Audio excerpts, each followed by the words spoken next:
Apprendre une langue étrangère, astuce numéro 37. Alors, c'est plus qu'une astuce, c'est une évidence.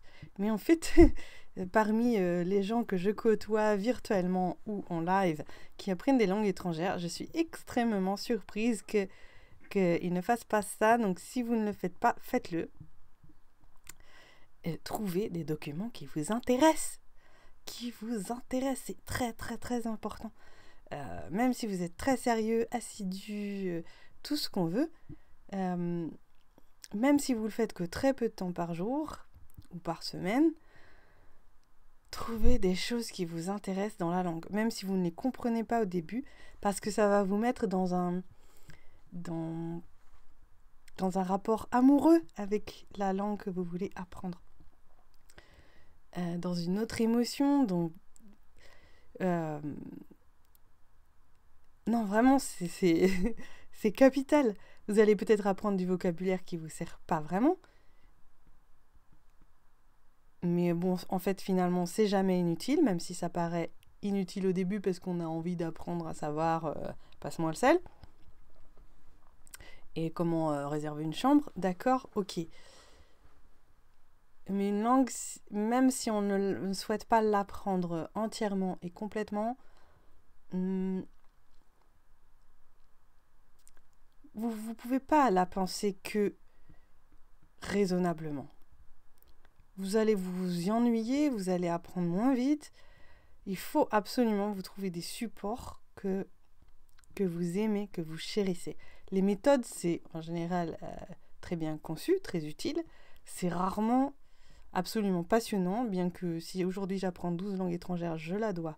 Je fais un petit honneur quand même à la méthode Assimil en norvégien, où j'ai voulu juste apprendre un tout petit peu de la langue pour pouvoir venir y travailler. Je voulais travailler dans les usines de poissons, donc j'avais pas forcément besoin du norvégien pour ça. L'anglais suffisait, mais je voulais savoir dire quelques mots. Et en fait, les petits textes de la méthode sont assez sympas, et j'ai carrément... je me suis pris au jeu, quoi.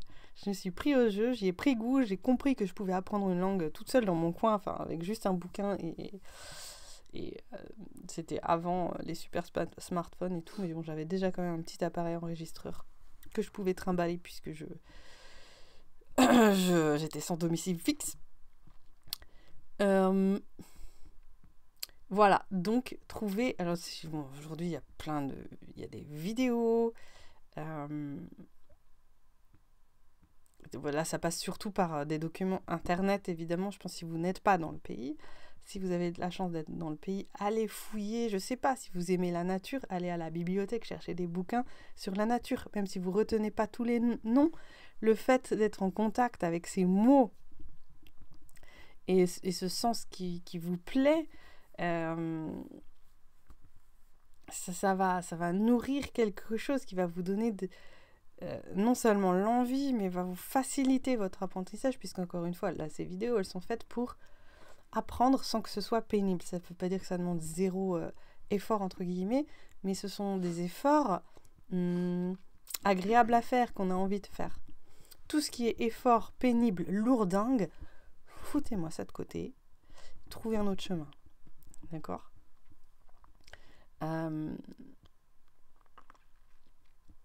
Je vous prends un exemple. Donc là, par exemple, ça c'est un truc qui demande des efforts. Ah zut, la vidéo, si la vidéo est à l'endroit. Parlons mongol. C'est le seul bouquin dont je dispose pour apprendre cette langue. Puisque c'est pas une langue majeure, entre guillemets. Et du coup, il n'y a pas beaucoup de choses. Voilà.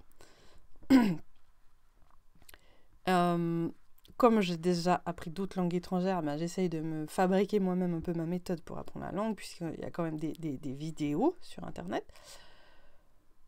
Et cette méthode, elle a un avantage et un inconvénient. L'avantage, d'abord, il est très bien fait comme bouquin. Ça explique des choses en détail qu'on ne trouverait jamais ailleurs, sur la compréhension de la structure de la langue, qui en fait gagner du temps. C'est de la grammaire, mais c'est pas que de la grammaire, c'est sur la structure du vocabulaire, etc. Parce que quand on comprend comment c'est construit, alors c'est sûr qu'il faut se plonger dedans le temps pour comprendre, mais une fois que c'est compris, mais c'est un peu, si vous voulez, si vous apprenez en français le sens de chaque préfixe, par exemple, ben après, quand vous voyez le mot, je sais pas, par exemple, il y a le mot pesanteur et le mot apesanteur. Si vous savez ce que veut dire a, que ça veut dire sans, ben, si vous êtes un étranger, vous apprenez un mot, vous voyez le même mot avec a devant, vous savez, vous devinez le sens du mot. Et donc là, en mongol, c'est vraiment possible de faire ça. Il y a énormément de préfixes, suffixes, machin, ça fonctionne comme ça. Donc si on connaît ces morceaux de mots, ce qui signifie, après, ça va être très facile pour moi d'acquérir le vocabulaire.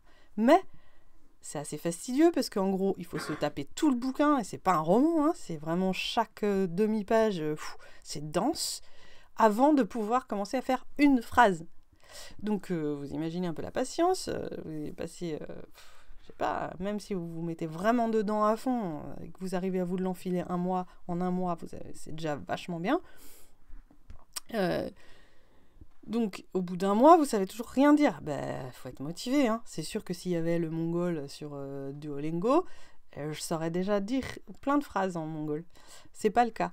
Mais c'est pas grave, parce que cette méthode, elle a autre chose qui fait que j'ai envie de la lire.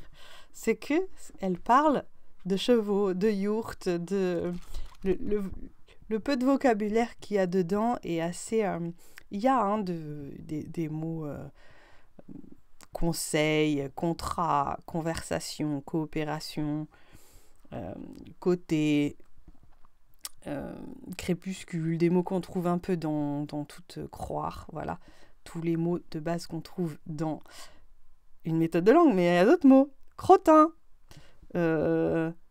crottin qui se dit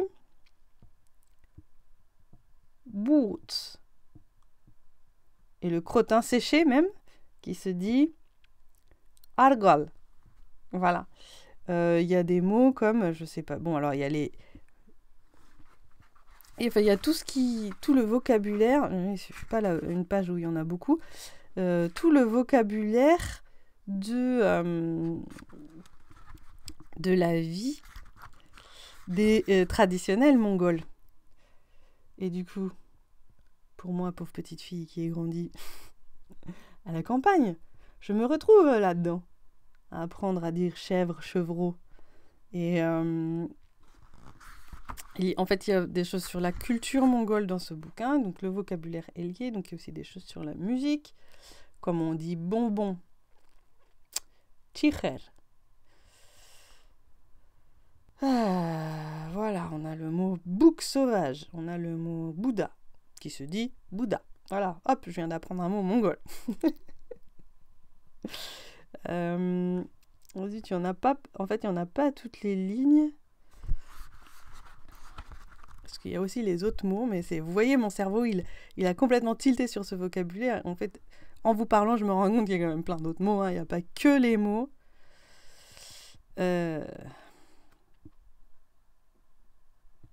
Bon, voilà. En tout cas, que tout ce vocabulaire qui me plaît y soit, ça me motive pour me dépêcher d'avancer là-dedans. Voilà. Donc, à vous aussi de trouver vos... vraiment ce qui vous... Je sais pas, il doit y avoir un sujet qui vous intéresse. C'est peut-être un sport, c'est peut-être l'éducation, c'est peut-être... Allez chercher au moins même dans votre langue. Je sais pas, si vous êtes intéressé par l'éducation, allez chercher des articles en français sur l'éducation des enfants dans ce pays-là. Et vous allez aussi sûrement tomber sur des liens qui s'en rapprochent. Et bon, je sais pas. Je sais pas. C'est pas juste de l'apprendre, cette langue, c'est de la vivre, quoi. C'est de la vivre et soyez vivants. Voilà. À vos questions en commentaire et à bientôt.